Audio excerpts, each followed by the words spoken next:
नमस्कार, मैं हूं सुधीर चौधरी और डिकोड में आपका स्वागत है। तो आइए आज की खबरों को आपके लिए डिकोड करते हैं।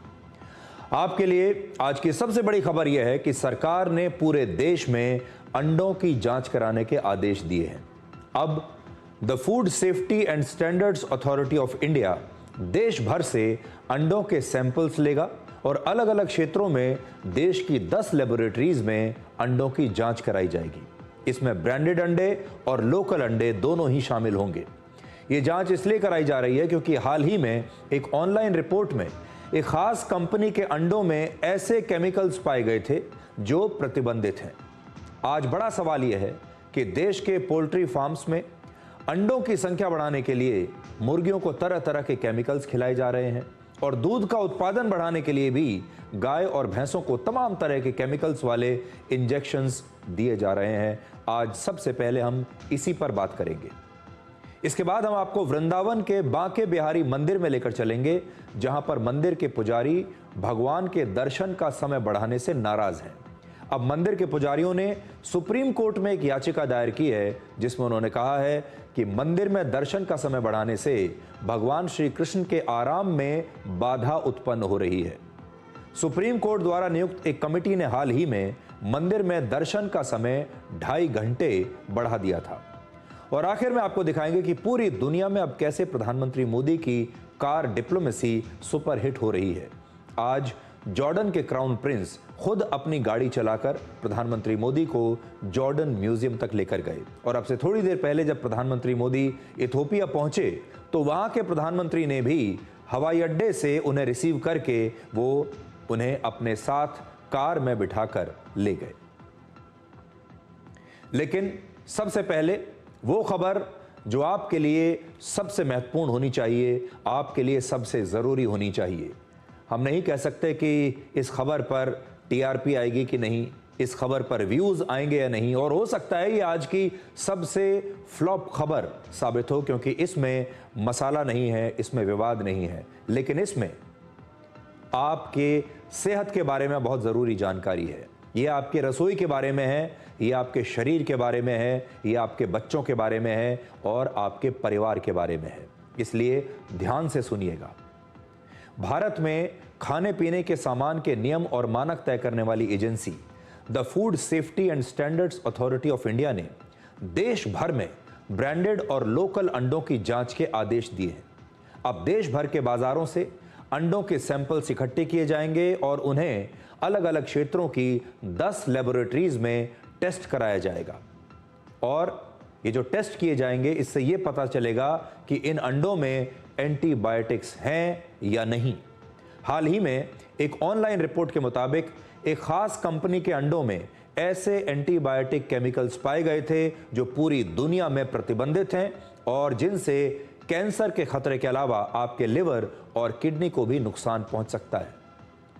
इससे पहले भी ऐसे आरोप लगते रहे हैं कि पोल्ट्री फार्म्स में अंडों और मीट का उत्पादन बढ़ाने के लिए गैर कानूनी तरीके से केमिकल्स का इस्तेमाल किया जाता है और फिर ये एंटीबायोटिक्स अंडों में भी प्रवेश कर जाते हैं और फिर अंडों के जरिए आपके शरीर में ये प्रवेश करते हैं। अब आप सोचिए, आप अंडे इसलिए खाते हैं ताकि आपको प्रोटीन मिले, अंडे इसलिए खाते हैं ताकि आपका स्वास्थ्य ठीक रहे, लेकिन उन अंडों के जरिए ही अगर आपके शरीर में केमिकल्स जा रहे हैं जो खतरनाक हैं, एंटीबायोटिक्स जा रहे हैं जो आपके शरीर के पूरी संरचना को, आपके डीएनए को बिगाड़ सकते हैं, तो ये कितनी खतरनाक बात है।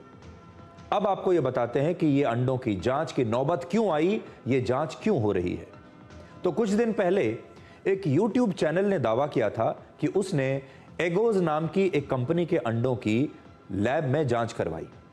इस जांच में अंडों में 2 ऐसे खतरनाक केमिकल्स पाए गए जिन पर पाबंदी लगी हुई है और ये खतरनाक केमिकल्स हैं।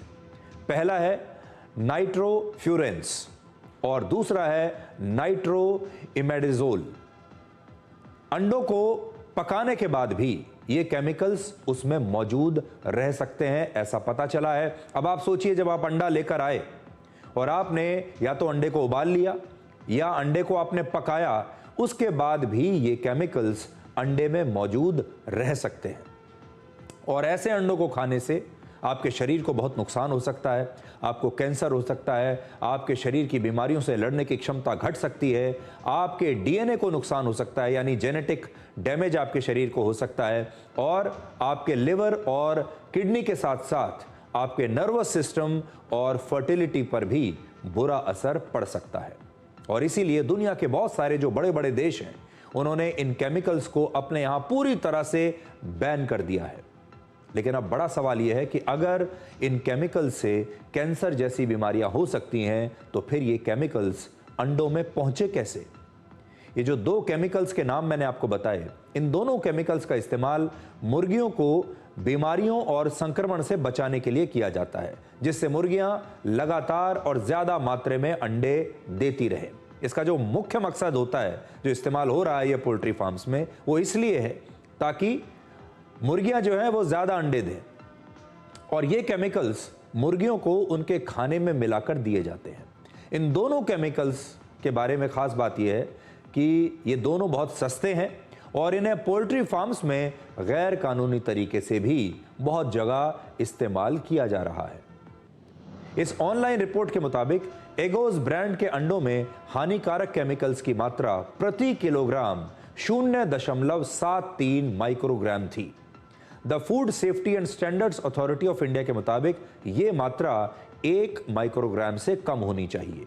यानी अंडों में केमिकल्स की मात्रा अगर देखा जाए तो तय मानकों के लिमिट के अंदर ही है, लेकिन नियमों के मुताबिक होने का मतलब यह बिल्कुल नहीं है कि अंडों में मिले ये केमिकल्स आपके शरीर को नुकसान नहीं पहुंचाएंगे। अब इनकी लिमिट कुछ भी रखी हो, लेकिन ये केमिकल्स उन अंडों में मिले हैं और इसीलिए अमेरिका, कनाडा और यूरोपीय यूनियन के कई देशों में ऐसे हानिकारक केमिकल्स की सेफ लिमिट को 0 रखा गया है। यानी इन केमिकल्स पर पूरी तरह से प्रतिबंध है। इनका एक छोटा सा अंश भी खाने पीने की चीज में नहीं होना चाहिए। मतलब अगर यही अंडे इन देशों में अगर इनका लैब में टेस्ट कराया जाए तो ये सारे के सारे अंडे जो हैं वो असुरक्षित श्रेणी में आएंगे। इसी बीच ये जो कंपनी है एगोज, इसने अपना स्पष्टीकरण दिया है और कहा है कि उसके अंडे लोगों के लिए बिल्कुल सुरक्षित हैं और इनका प्रोडक्शन तय सरकारी नियमों के मुताबिक ही होता है। यानी सरकारी नियमों में जितनी छूट दी गई है कि कौन सा केमिकल किस मात्रा तक ही होना चाहिए, उस मात्रा के अंदर ही वो सारे केमिकल्स हैं। कंपनी ने यह भी दावा किया है कि उसके अंडों में किसी भी एंटीबायोटिक दवाई का इस्तेमाल नहीं होता और फिर भी उसने अपने ग्राहकों को भरोसा देने के लिए एक बाहरी एजेंसी से अपने अंडों की दोबारा से टेस्टिंग शुरू करा दी है। अब देखिए, ये जो कंपनी है एगोज, ये खुद को सुरक्षित अंडों का एक ब्रांड बताता है और इसकी एक वेबसाइट है जिसको आज हमने चेक किया। वेबसाइट पर यह कंपनी दावा करती है कि उसके अंडों में एंटीबायोटिक्स, पेस्टिसाइड्स और दूसरे केमिकल्स और दवाइयां बिल्कुल नहीं है। लेकिन रिपोर्ट जब जांच हुई तो पता चला कि उनमें हानिकारक केमिकल्स की कुछ मात्रा जरूर मिली है। लेकिन हम आपको यहां यह भी बताना चाहते हैं कि अंडों के सिर्फ एक ब्रांड के एक बैच में हानिकारक केमिकल्स मिलने का यह मतलब नहीं लगाया जा सकता कि इस समय भारत के बाजारों में जितने भी अंडे मिल रहे हैं उन सभी में एंटीबायोटिक्स हैं और वो सभी आपके शरीर के लिए हानिकारक हैं। इसलिए थोड़ा सा इंतजार कीजिए। बाजार में अफवाहें फैलने में समय नहीं लगता। अभी सरकारी एजेंसी ने देश भर से अंडों के सैंपल्स मंगाने का काम अब शुरू किया होगा। थोड़े दिन लगेंगे, इन सारे अंडों की टेस्टिंग की जाएगी, चाहे वो किसी भी कंपनी के हैं या लोकल हैं, और उसके बाद ये पता चलेगा कि जो अंडे आप खाते आ रहे हैं इतने वर्षों से, वो अंडे आपके लिए सेफ हैं या नहीं। अब देखिए, हम अंडे क्यों खाते हैं? अंडा हमारे लिए प्रोटीन का एक बहुत बड़ा स्रोत माना जाता है। हमारे शरीर के लिए ये प्रोटीन बहुत आवश्यक है। लेकिन पोल्ट्री फार्म्स में मुर्गियों को बिना जरूरत एंटीबायोटिक्स देना आपकी सेहत के लिए एक बड़ा खतरा हो सकता है। अमेरिका के एक मेडिकल जर्नल पबमेड की वर्ष 2022 की एक स्टडी के मुताबिक बहुत ज्यादा अंडे खाने वाले लोगों में कैंसर का खतरा बढ़ जाता है। इस स्टडी में यह साबित नहीं हुआ कि अंडों की वजह से ही कैंसर लोगों को हो रहा था, लेकिन इतना जरूर है कि ज्यादा अंडे खाने वाले लोगों में कैंसर से मौत के ज्यादा मामले मिले। और अगर आप हर दिन एक अंडा खाते हैं तो यह आपके लिए बिल्कुल सुरक्षित है। लेकिन अगर अंडे में हानिकारक केमिकल से कैंसर का खतरा बढ़ जाता है तो हमारे देश के लोगों को सस्ता प्रोटीन आखिर कैसे मिलेगा? हमारे देश में दूध में भी मिलावट की जाती है। दूध का उत्पादन बढ़ाने के लिए गाय और भैंसों को गैर कानूनी तरीके से ऑक्सीटोसिन के इंजेक्शन दिए जा रहे हैं, जिससे दूध का उत्पादन तो बढ़ जाता है, लेकिन इसका बच्चों की सेहत पर बुरा असर पड़ता है और बच्चों के शरीर का विकास इससे प्रभावित होता है। और सिर्फ इतना ही नहीं है, हमारे देश में आजकल पनीर में भी मिलावट हो रही है। सिंथेटिक पनीर आ रहा है, दाल पर पॉलिश कर दी जाती है, और प्रोटीन पाउडर भी अगर आप लेने जाएंगे तो वहां पर भी अब ये बातें सामने आती हैं कि उनमें भी मिलावट है। यानी आप प्रोटीन अगर खाना चाहें अपने शरीर के लिए तो आप क्या करेंगे? दूध में मिलावट हो रही है, पनीर में मिलावट हो रही है, घी में मिलावट हो रही है, अब अंडों में भी मिलावट हो रही है। तो आप सोचिए, इस देश में अगर कोई आम आदमी खाने के लिए कुछ बाजार में लेने के लिए जाए तो उसे शुद्ध चीज़ कहाँ पर मिलेगी? ये एक बहुत बड़ी बात है। तो अंडों को लेकर तो हम आपको ये बात आज बता ही रहे हैं कि आपको बहुत सावधान रहना होगा, लेकिन इस नई रिपोर्ट का, लैब रिपोर्ट जो आएगी, उसका इंतज़ार हमें करना चाहिए। लेकिन बड़ा सवाल आज ये है कि अगर आप जाएंगे तो बड़ी संख्या में पोल्ट्री फार्म्स में आजकल केमिकल्स का इस्तेमाल हो रहा है ताकि अंडों का उत्पादन बढ़ जाए। आपने ऐसी तस्वीरें भी देखी होंगी जहां मुर्गे मुर्गियों को इस प्रकार के केमिकल्स खिलाए जा रहे हैं। इसी तरीके से अगर आप देखेंगे तो गाय भैंसों को भी इंजेक्शंस दिए जा रहे हैं ताकि दूध का उत्पादन बढ़ाया जा सके। और हर जगह उत्पादन को बढ़ाने के लिए अब खतरनाक केमिकल्स का इस्तेमाल किया जा रहा है, पेस्टिसाइड्स का इस्तेमाल हो रहा है, फर्टिलाइजर्स का इस्तेमाल हो रहा है, जिसकी वजह से जो लोग इस खाने को खाते हैं आखिर में, उनकी जो सेहत है वो खतरे में आ जाती है। ये एक बड़ा मुद्दा है और इस मुद्दे पर भारत की सरकार को और जो भी अथॉरिटीज़ हैं बहुत ध्यान से उन्हें सोचना चाहिए और नए नियम इसके बारे में बनाने चाहिए। अब आपको लेकर चलते हैं वृंदावन के बांके बिहारी मंदिर, जहां पर भगवान श्री कृष्ण के आराम के समय को लेकर अब एक नई बहस शुरू हो गई है और ये बहस मंदिर से बाहर निकलकर सुप्रीम कोर्ट तक पहुंच गई है। श्रद्धालुओं के लिए बांके बिहारी के दर्शन का समय इस साल सितंबर के महीने में 2.5 घंटे तक बढ़ा दिया गया और अब समय बढ़ाने का विरोध हो रहा है। सुप्रीम कोर्ट की ओर से गठित एक हाई पावर्ड कमेटी ने यह समय बढ़ाया था, दर्शन का जो समय था उसे बढ़ा दिया गया था। इलाहाबाद हाई कोर्ट के रिटायर्ड जज इस कमेटी के अध्यक्ष हैं और इस कमेटी ने 3 बड़े फैसले तब लिए थे।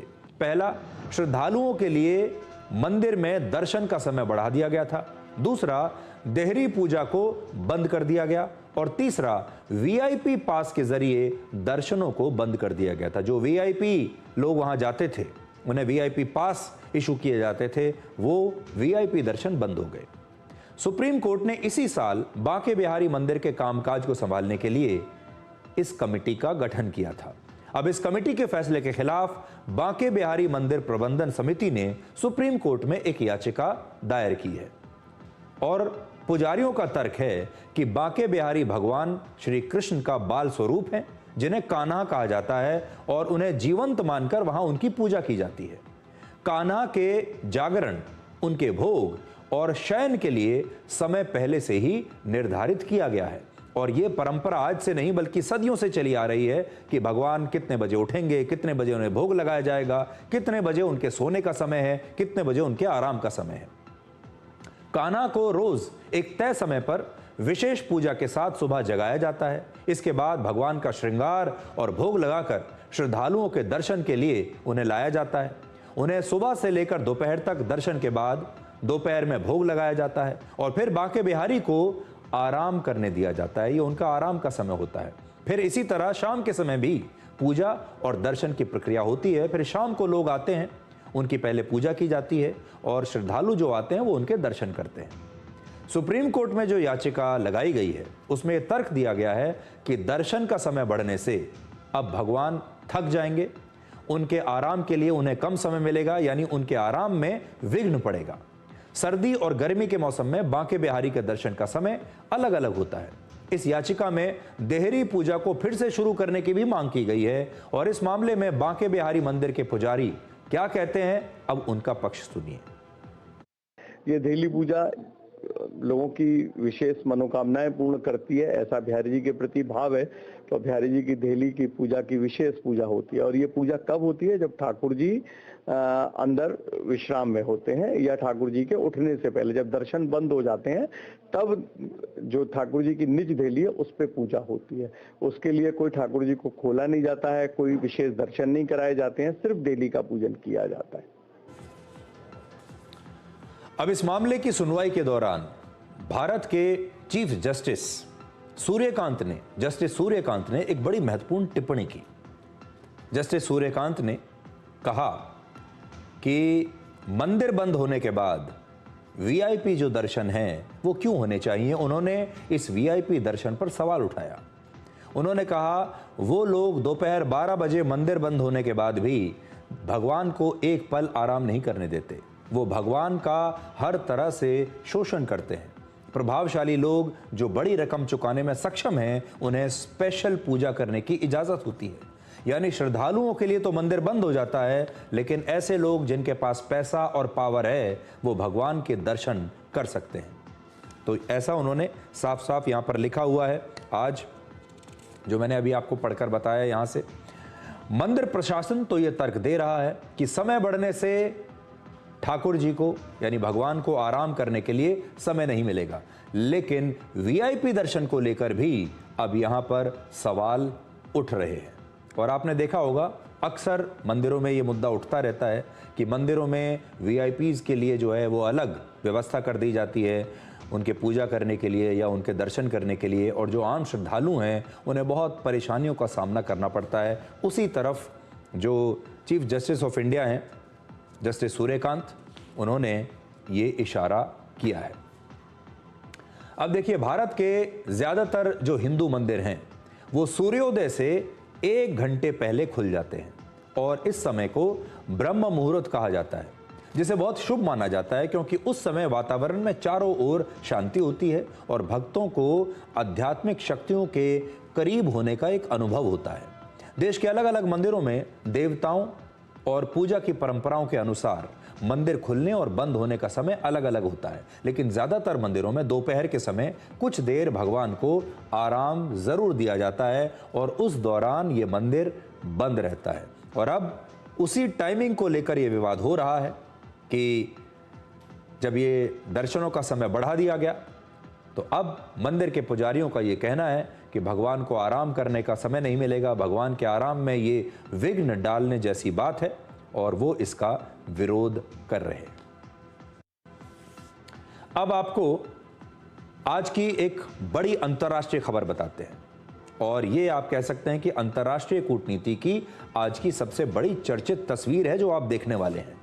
आज जॉर्डन के क्राउन प्रिंस खुद अपनी गाड़ी चलाकर प्रधानमंत्री मोदी को जॉर्डन म्यूजियम लेकर गए। जैसा कि आप जानते हैं कि प्रधानमंत्री मोदी जॉर्डन की यात्रा पर थे और जॉर्डन के 31 वर्ष के क्राउन प्रिंस का नाम है अल हुसैन बिन अब्दुल्ला II। ये कोई साधारण शिष्टाचार नहीं है, बल्कि भारत और जॉर्डन के रिश्तों में एक भावनात्मक, ऐतिहासिक और रणनीतिक गहराई का संकेत है। यह जॉर्डन का प्रधानमंत्री मोदी को दिया गया एक विशेष सम्मान और एक विशेष भरोसा है।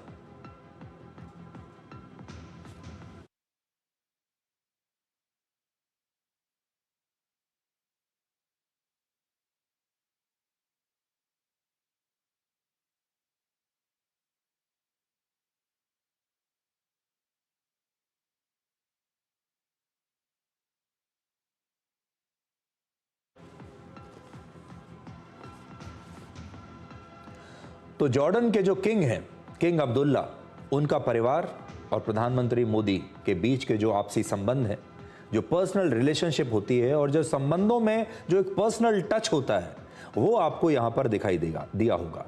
क्राउन प्रिंस जो अभी आपको तस्वीरों में दिखाई दिए, ये जॉर्डन के किंग अब्दुल्ला के सबसे बड़े बेटे हैं और उनके उत्तराधिकारी भी हैं और ये पैगंबर मोहम्मद की 42वीं पीढ़ी के वंशज हैं। सबसे बड़ी बात यह है, पैगंबर मोहम्मद के वंशज हैं। पैगंबर मोहम्मद ने आज से करीब 1400 वर्ष पहले 7वीं सदी की शुरुआत में सऊदी अरब के मक्का शहर में इस्लाम धर्म की स्थापना की थी। यानी ये जो क्राउन प्रिंस आप देख रहे हैं, ये उसी परिवार के सदस्य हैं। क्राउन प्रिंस जॉर्डन की राजनीतिक सत्ता और आध्यात्मिक विरासत दोनों का प्रतिनिधित्व करते हैं और उन्हें जॉर्डन की नई पीढ़ी का चेहरा माना जाता है और अंतर्राष्ट्रीय मंचों पर वो जॉर्डन का प्रतिनिधित्व अक्सर करते हैं। इसलिए उनका खुद गाड़ी चलाकर प्रधानमंत्री मोदी को लेकर जाना सिर्फ एक ड्राइव नहीं है, बल्कि कार डिप्लोमेसी का एक शक्तिशाली संदेश भी है। जॉर्डन की गिनती एक बहुत ही प्रभावशाली मुस्लिम देशों में की जाती है और ये तस्वीर उन लोगों को भी एक करारा जवाब है जो मोदी सरकार के मुस्लिम विरोधी होने का एक झूठा नैरेटिव प्रधानमंत्री मोदी के खिलाफ अक्सर फैलाते रहते हैं। आज इतना प्रभावशाली मुस्लिम देश और एक ऐसा परिवार जो कि इतना प्रभावशाली माना जाता है इस्लाम की दुनिया में, उसका इतने प्रधानमंत्री मोदी के साथ इतना सम्मान देना और इस प्रकार का विश्वास उनके ऊपर जताना अपने आप में बहुत बड़ी बात है।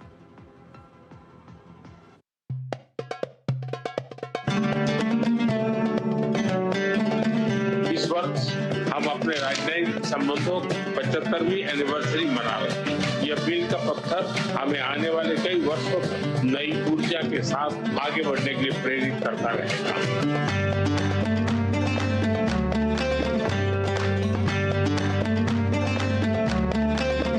This visit reflects decades of friendship, mutual respect and productive cooperation between our two nations. मुझे पूरा विश्वास है कि आज की बैठक से हमारे संबंधों में गति और गहराई एक नया रूप धारण करेगी।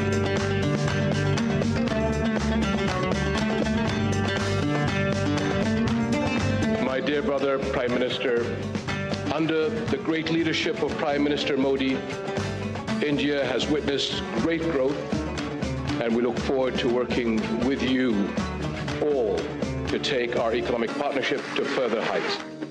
दुनिया में कई देशों के साथ बॉर्डर तो मिलते ही हैं, कई देशों के मार्केट भी मिलते हैं, लेकिन भारत और जॉर्डन के संबंध ऐसे हैं जहां ऐतिहासिक विश्वास और भविष्य के आर्थिक अवसर एक साथ मिलते हैं। आज दुनिया को नए ग्रोथ इंजन चाहिए, दुनिया को एक ट्रस्टेड सप्लाई चेन की जरूरत है। भारत और जॉर्डन मिलकर दुनिया की इस जरूरत को पूरा करने में बड़ा रोल निभा सकते हैं।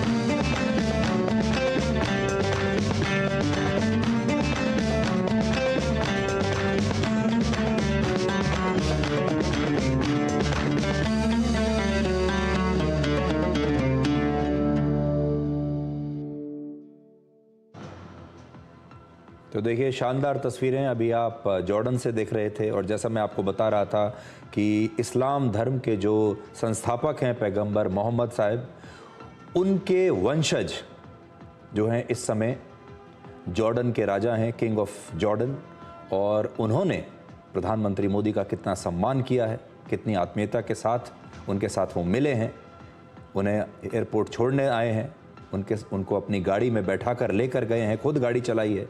इससे आपको पता चलेगा कि जब दो परिवारों में या दो लोगों के बीच, दो नेताओं के बीच एक पर्सनल जो केमिस्ट्री होती है वो आपको दिखाई देती है, जो आप यहाँ भी देख सकते हैं। अब जॉर्डन के क्राउन प्रिंस के साथ प्रधानमंत्री मोदी वहाँ के नेशनल म्यूजियम गए। इस म्यूजियम का नाम है जॉर्डन म्यूजियम, और अपने 2 दिनों के जॉर्डन दौरे के दौरान प्रधानमंत्री मोदी ने आज जॉर्डन के क्राउन प्रिंस के साथ कई मुद्दों पर बातचीत भी की और प्रधानमंत्री मोदी ने जॉर्डन के विकास को लेकर क्राउन प्रिंस की तारीफ की। इसके बाद जब प्रधानमंत्री मोदी जॉर्डन से इथोपिया के लिए रवाना हुए तो क्राउन प्रिंस खुद उन्हें एयरपोर्ट तक छोड़ने के लिए भी आए। तस्वीर देखिए।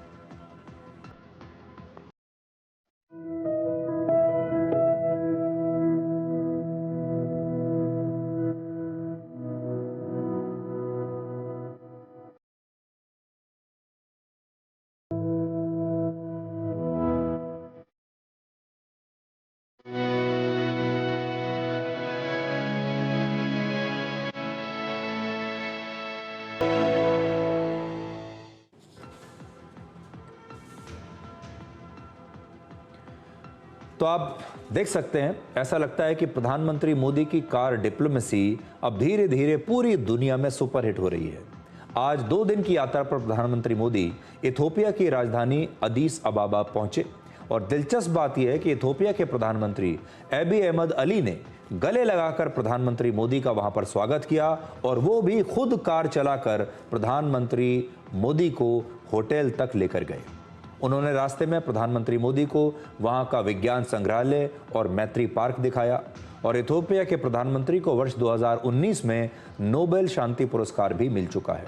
उनका खुद गाड़ी चलाकर प्रधानमंत्री मोदी को लेकर जाना सिर्फ कूटनीतिक शिष्टाचार ही नहीं बल्कि प्रधानमंत्री मोदी के लिए उनका एक विशेष सम्मान भी है।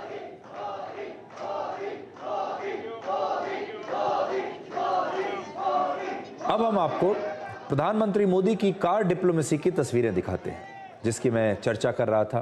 पहली तस्वीर में प्रधानमंत्री मोदी के साथ कार के अंदर जॉर्डन के क्राउन प्रिंस आपको नजर आएंगे। दूसरी तस्वीर 4 दिसंबर की है जब रशिया के राष्ट्रपति व्लादिमीर पुतिन दिल्ली आए थे और प्रधानमंत्री मोदी और राष्ट्रपति पुतिन ने एक ही साथ प्रधानमंत्री मोदी की कार में यात्रा की थी।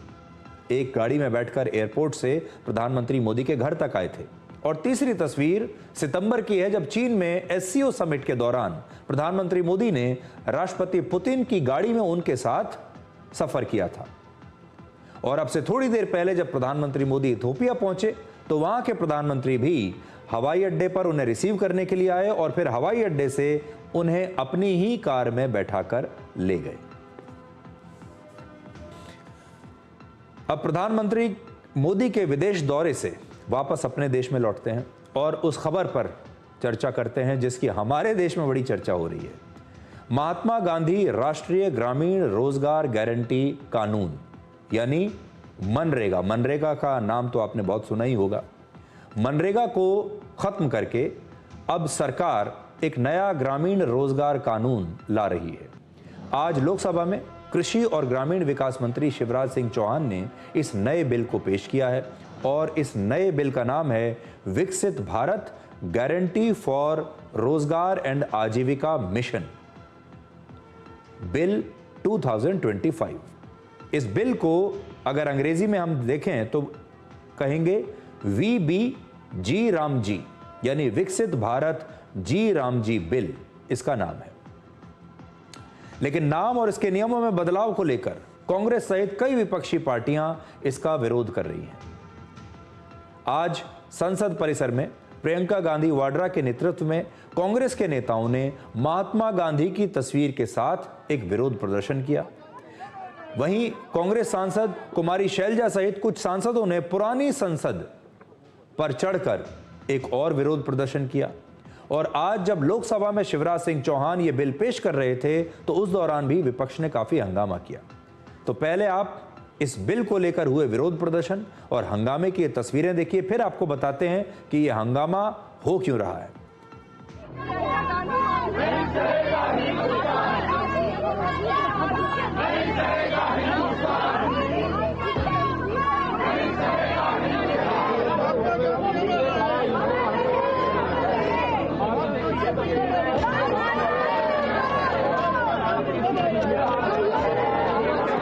विकसित भारत जी राम जी बिल 2025 को सभा में पूरा स्थापित करने की अनुमति दी जाए।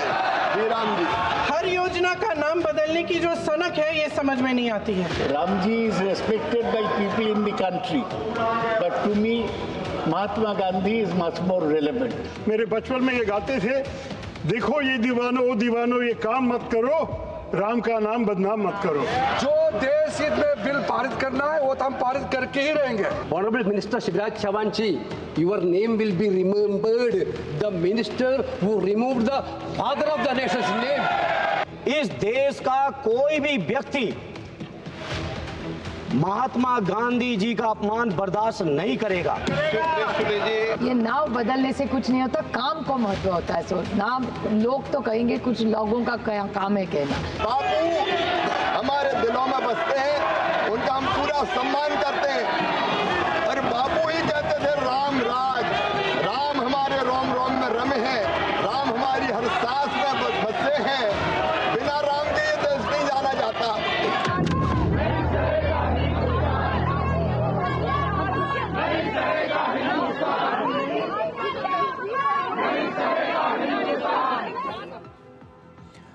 तो देखिए, पहली आपत्ति तो यह है कि इसका नाम क्यों बदल दिया। पहले ये महात्मा गांधी के नाम पर था और अब जो इसका नया नाम है वो जी राम जी है।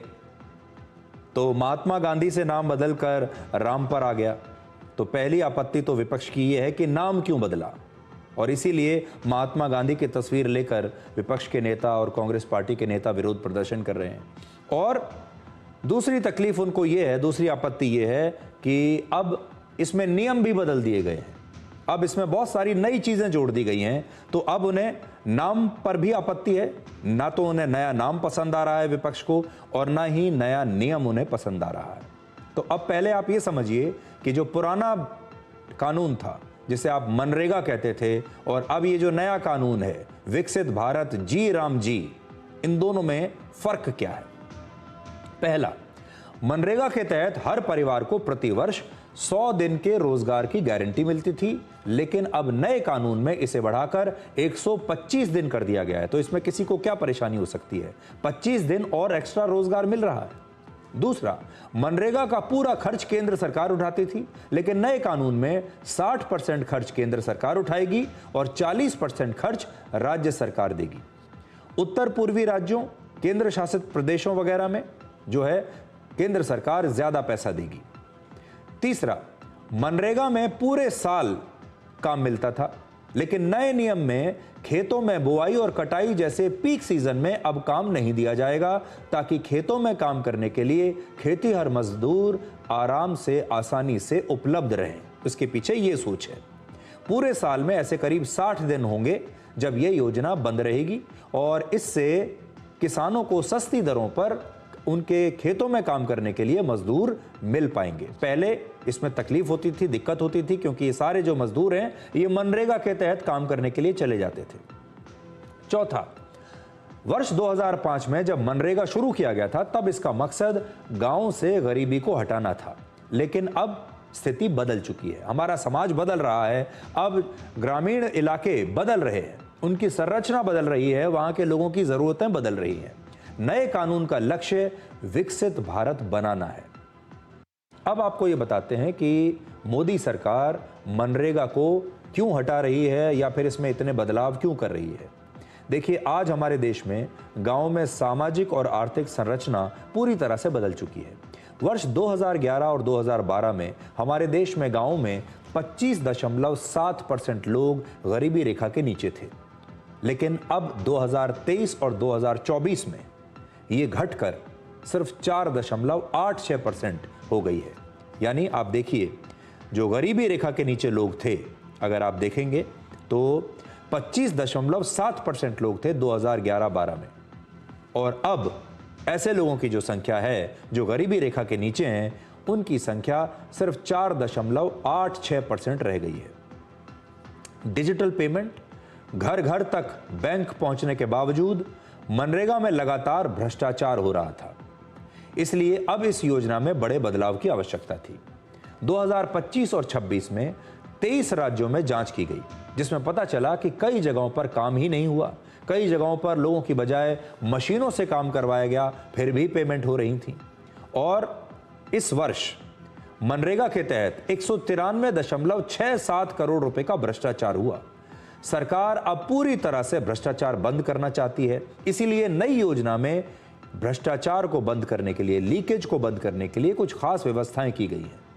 जैसे काम कहां और कितना हुआ, यह मोबाइल फोन और जीपीएस से तुरंत पता चलेगा। जनता को, जो लोग काम करने वाले लोग हैं, उन्हें हर हफ्ते बताया जाएगा कि क्या काम हुआ, पैसा कहां खर्च हुआ, ये सब चीजें जनता को पता चलेंगी। हर ग्राम पंचायत में साल में 2 बार अनिवार्य जांच होगी, जिससे अगर कोई भी गड़बड़ी होगी तो वो छुप नहीं पाएगी। कितना पैसा खर्च हुआ, कितना काम हुआ, कितने लोगों को रोजगार मिला, ऐसी जानकारी अब रियल टाइम में आप डिजिटली देख सकते हैं। और भ्रष्टाचार का पता लगाने के लिए एआई का इस्तेमाल भी किया जाएगा। आज नए बिल को पेश करते हुए शिवराज सिंह चौहान ने कहा कि नया कानून महात्मा गांधी के सपनों को ही पूरा करता है, और इससे पहले भी कई योजनाओं के नाम बदले जा चुके हैं। वहीं कांग्रेस की सांसद प्रियंका गांधी वाड्रा ने इस बिल को वापस लेने की मांग की। माननीय अध्यक्ष महोदय, इसके पहले कई रोजगार की योजना आई। एक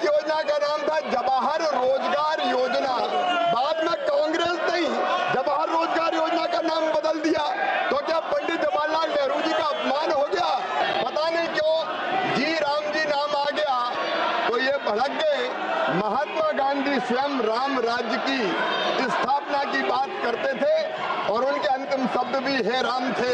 बापू जी का पूरा सम्मान करते हुए राम राज की स्थापना मतलब दैहिक दैविक भौतिकता का राम राज काहू नहीं व्यापा, हर गरीब को भरपूर रोजगार मिले, उसकी गरिमा को सम्मान हो, दिव्यांग बुजुर्ग और महिला अनुसूचित जाति जनजाति उनको और प्रोटेक्शन दिया जाए, इसके लिए ये बिल लेके आए हैं।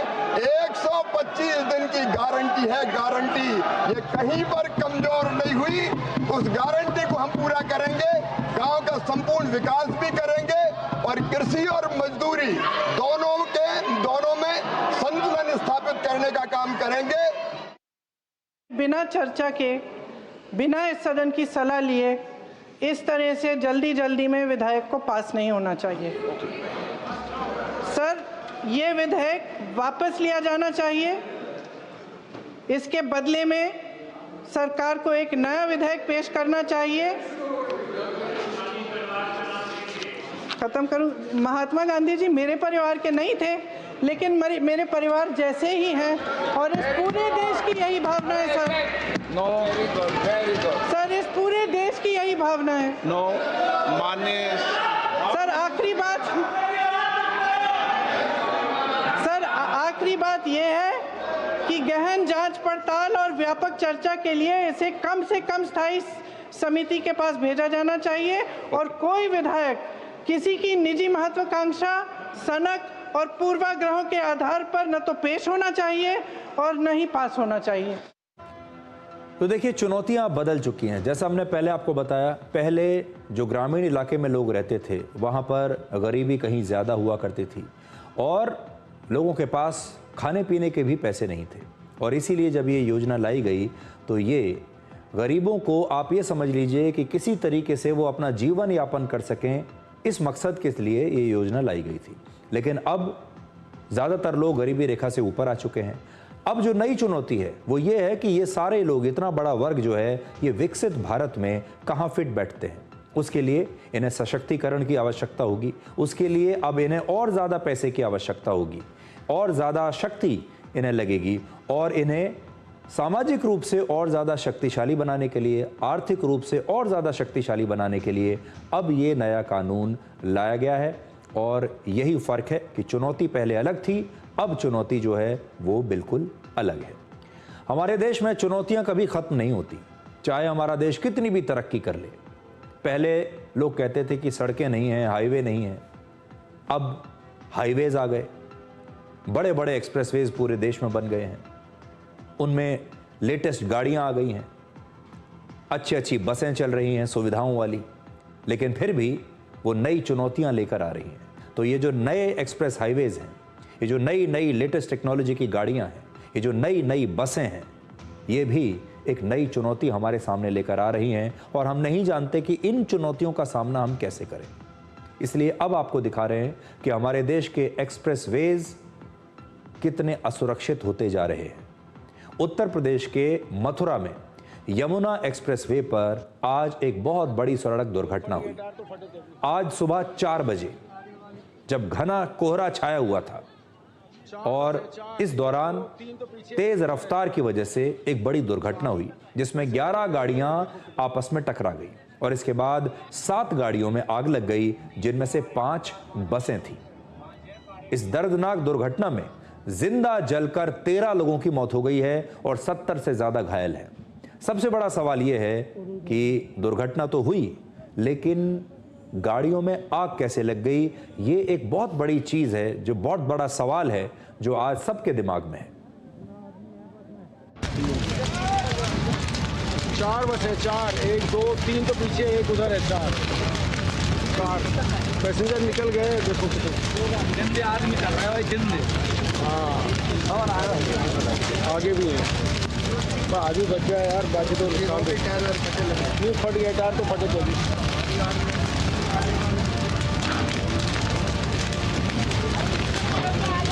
अरे कोई है नहीं क्या इसमें?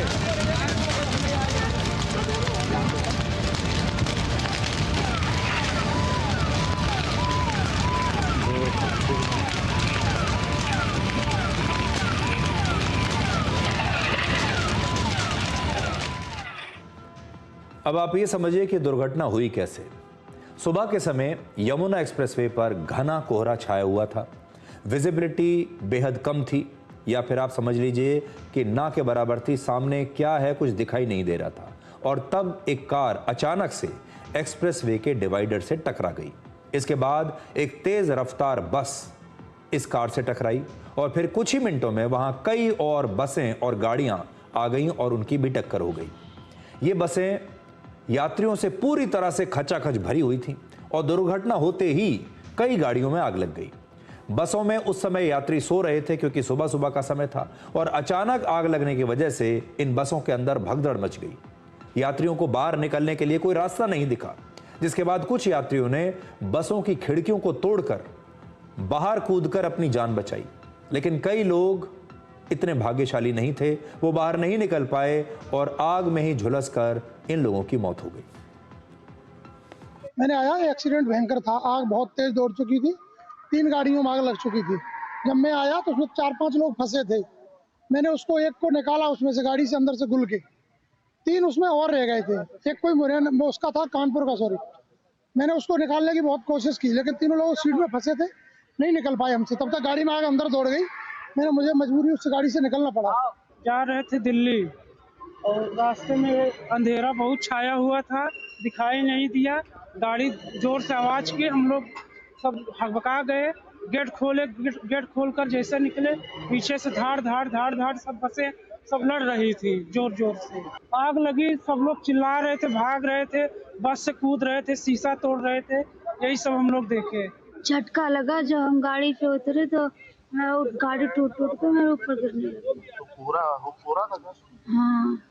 मैं उस समय एक्सीडेंट हुआ था जब उस समय गाड़ी में था, बैठा था। कितने लोग थे बस में? तो पूरा फुल सीट था, जितना सीट होती सब फुल। कितने बजे लोगों को? 4 बजे के आसपास हुई। ये लगभग 4-4:30 बजे के बीच में जो घने कोहरे के कारण और लो विजिबिलिटी के कारण इस जगह पे 127वें मील पे ये दुर्भाग्यपूर्ण घटना घटी है, जिसमें 5 बसें पूरी तरीके से जल गई हैं, 2 छोटी गाड़ियां जल गई हैं। आप देख रहे होंगे 2 बड़ी बसें और वोल्वो बसें टकरा करके टूटी हुई हैं। एक टेम्पो ट्रेवलर टूटा हुआ, 2 और गाड़ी टूटी हुई हैं। जिस तरीके की बसें जली हुई हैं वो बहुत ही बीभत्स है। माननीय मुख्यमंत्री जी ने तत्काल घटना का संज्ञान लिया और हमको एसएसपी साहब को तत्काल मौके पर भेजा। पूरी टीम आई, लगभग 20 से अधिक एम्बुलेंस लगा करके जो घायल थे उन्हें अस्पताल भेजा गया। तो अब देखिए 5 बस जो हैं वो जलकर राख हो गई हैं, और ये पहली बार नहीं है। पिछले 2 महीनों में हमारे देश में ऐसी कई सड़क दुर्घटनाएं हुई हैं जहां हमें कुछ एक जैसी चीजें देखने को मिल रही हैं। अक्टूबर में आंध्र प्रदेश के कुरनूल में, राजस्थान के जैसलमेर में, उत्तर प्रदेश के बुलंदशहर में और गुजरात के कच्छ में बसों में ऐसी ही दुर्घटना के बाद आग लग गई। और इन हादसों की जांच के बाद ये पता चला कि इस प्रकार की बसों के जो इमरजेंसी डोर थे वो उस समय बंद थे, खुले नहीं। बस की खिड़की तोड़ने के लिए बस के अंदर कोई हथौड़ा नहीं था, कोई चीज नहीं थी कि अगर मान लीजिए बस में आग लगे या दुर्घटना हो जाए तो खिड़की को कैसे तोड़ें, शीशे को कैसे तोड़ें, उसके लिए कोई साधन नहीं। आग बुझाने के लिए बस के अंदर फायर एक्सटिंग्विशर भी नहीं था। ज्यादातर बसों को अवैध तरीके से स्लीपर बस बनाकर सुरक्षा नियमों का उल्लंघन किया जाता है। वर्ष 2023 में देश भर में हुई सड़क दुर्घटनाओं में 1,72,000 से ज्यादा लोगों की मौत हुई। 2022 में 1,68,000 से ज्यादा लोग मारे गए। इसलिए बसों में यात्रा करते समय खुद आपको ही अब ऐसा लगता है कि अपनी सुरक्षा का ध्यान रखना होगा। देखिए बार बार जब हम बात करते हैं इन बसों के जो लाइसेंस जब चेक किए जाते हैं, परमिट चेक किए जाते हैं, तो पता चलता है कि एक्सपायर हो चुके हैं, इनके पास कोई परमिशन ही नहीं है। कानूनों का ये बसें लगातार उल्लंघन करती हैं। जैसा कि हमने आपको अभी बताया, जब बसों को स्लीपर बसें बनाया जाता है उसमें ये लोग कोशिश करते हैं कि ज़्यादा से ज़्यादा सीटें लगा दें। जब ज़्यादा सीटें लगाएंगे, क्योंकि इन्हें मुनाफा कमाना है, ज़्यादा टिकटें बेचनी है, बसों को ज़्यादा यात्रियों से भर देना है, वो इसलिए होता है क्योंकि इन्हें पैसा कमाना है। उसकी वजह से बस से अगर आपको इमरजेंसी के दौरान निकल कर भागना हो तो भागने के लिए, बचने के लिए कोई जगह ही नहीं बचती, क्योंकि बस में इतनी ज़्यादा सीटें होती हैं। जिस बस में 30 लोगों को बैठना चाहिए उसमें 50 लोगों की बैठने की जगह बना दी जाती है और ये सब कानूनों का उल्लंघन करके बनाया जाता है। अब आप देखिए, ऐसी बहुत सारी बसें आपको मिलेंगी जिनके एक के बाद एक न जाने कितने चालान किए जा चुके हैं, लेकिन उसके बाद भी इन्हें रोकने वाला कोई नहीं। ये बसें लगातार सड़कों पर चल रही हैं। इसीलिए आज हम आपसे ये कहना चाहते हैं कि हमारा जो प्रशासन है वो पूरी तरह से ऐसी बसों को रोकने में फेल हुआ है। और आज भी इस समय जब मैं आपको ये खबर बता रहा हूं, हमारे देश में इस प्रकार की हजारों बसें भारत के हाईवेज पर, एक्सप्रेसवेज पर कहीं ना कहीं चल रही होंगी। उन बसों में हजारों नहीं लाखों यात्री अपनी जान खतरे में डालकर इस समय यात्रा कर रहे होंगे। अब उनकी किस्मत है कि वो सही सलामत पहुंचेंगे या नहीं पहुंचेंगे। लेकिन आज बड़ी बात यह है कि सरकार से, व्यवस्था से, प्रशासन से, हमारा जो ट्रांसपोर्ट विभाग होता है उससे, हर जगह पर सरकारी अधिकारी बैठे हुए हैं। आज उनसे सवाल करना चाहिए कि इस प्रकार की जो बसें हैं ये सड़क पर आ कैसे जाती हैं, इन्हें चलने की इजाजत कौन देता है, इन बसों की चेकिंग क्यों नहीं होती, इस प्रकार की सारी बसों का ऑडिट क्यों नहीं होता। और जो ये ऑडिट करने के लिए, इन बसों को रोकने के लिए, हमारे यात्रियों को सुरक्षित बनाने के लिए जिन लोगों की नियुक्ति हुई है, जो सरकारी अधिकारी हैं, वो लोग आखिर क्या कर रहे हैं। मुझे आपको बताने की आवश्यकता नहीं है कि वो लोग अपना काम ठीक से नहीं कर रहे हैं। और क्यों नहीं कर रहे हैं? क्योंकि उनकी जेब गर्म की जा चुकी है। शायद भ्रष्टाचार है और रिश्वतखोरी इसके पीछे है। इसलिए बड़ा सवाल यह है कि अभी हम कितने और लोगों को ऐसे ही खोते रहेंगे, क्योंकि हमारे हाईवेज पर जो बसें चल रही हैं वो असुरक्षित हैं। और अब आखिर में बात करते हैं एक ऐसे हमले की जिसकी पूरी दुनिया में आज बड़ी चर्चा हो रही है। ये अंतर्राष्ट्रीय खबर है। आप जानते हैं रशिया और यूक्रेन के बीच युद्ध चल रहा है कई साल से, और अब यूक्रेन ने एक नया दावा किया है कि उसने रशिया की एक पनडुब्बी को एक अंडर वाटर ड्रोन से निशाना बनाया है।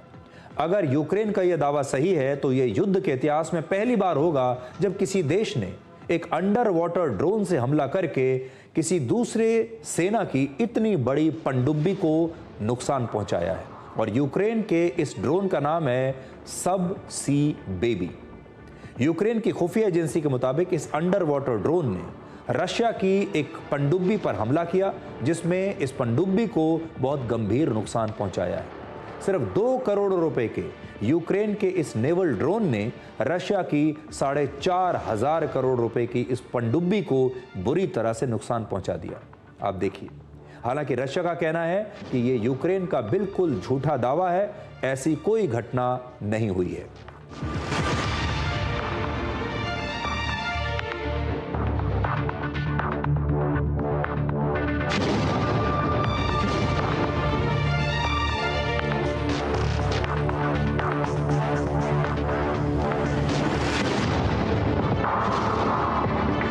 लेकिन कहानी यह नहीं है कि यूक्रेन के अंडर वाटर ड्रोन ने रशिया के इस सबमरीन पर हमला किया है। असली कहानी यह है कि युद्ध का स्वरूप अब बिल्कुल बदल चुका है, जहां कुछ करोड़ रुपए के ड्रोन बड़े बड़े और बेहद महंगे युद्ध पोतों को निशाना बना रहे हैं। इसी साल जुलाई में रशिया ने यूक्रेन पर 728 ड्रोन्स से एक बड़ा हमला किया था। और पिछले 3.5 साल से रशिया और यूक्रेन के बीच चल रहे इस युद्ध में लड़ाकू विमानों के मुकाबले ड्रोन्स का कहीं ज्यादा इस्तेमाल किया गया है। इसलिए अब ये जो युद्ध है ये टेक्नोलॉजी के कारण बदल रहे हैं, और इसके 2 बड़े कारण हैं। पहला, फाइटर जेट्स की तुलना में हमला करने वाले ड्रोन्स काफी सस्ते होते हैं। देखिए, एक फाइटर जेट जो है वो सैकड़ों और कई बार तो हजारों करोड़ का होता है। अगर आपने एक फाइटर जेट खो दिया, अगर वो F-16 जैसा है, या अब जो नए फाइटर जेट्स आ रहे हैं जिनकी कीमत 1000 करोड़ रुपए से भी ऊपर के आसपास होती है, तो आप समझिए एक फाइटर जेट खोने से आपके 1000 करोड़ रुपए ऐसे ही चले गए। कितना बड़ा नुकसान है, और पायलट की जान अलग से जाती है।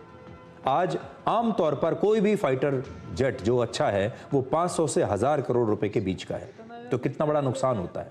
ड्रोन में फायदा यह है कि ड्रोन बहुत सस्ता है। कुछ लाख रुपए से लेकर 1 या 2 करोड़ में एक अच्छा ड्रोन बहुत अच्छे तरीके से दुश्मन पर हमला कर सकता है। पायलट की जान जाने का कोई खतरा नहीं है, और यह सस्ता है। इससे पहले जून 2025 में यूक्रेन ने ड्रोन से ही एक बड़ा हमला करके रशिया के 40 मिलिट्री एयरक्राफ्ट्स को नुकसान पहुंचाने का दावा किया था और इनकी कीमत करीब 60,000 करोड़ रुपए थी। यानी एक ही दिन में 60,000 करोड़ रुपए का नुकसान कर दिया रशिया का। मतलब यह है कि ड्रोन से सस्ता, तेज और बार बार हमला करना संभव है और आसान है। दूसरी बात यह है कि ड्रोन्स की मदद से निगरानी और हमला दोनों किए जा सकते हैं और यह किसी भी युद्ध को लड़ने का एक बहुत ही स्मार्ट तरीका बन गया है। तो आज के लिए डिकोड में इतना ही। अब आपसे हमारी अगली मुलाकात होगी कल रात 9 बजे। तब तक आप खुश रहिए, सुरक्षित रहिए, स्वस्थ रहिए। और अच्छा वक्त दुनिया को बताता है कि आप कैसे हैं और बुरा वक्त आपको बताता है कि दुनिया कैसी है। नमस्कार।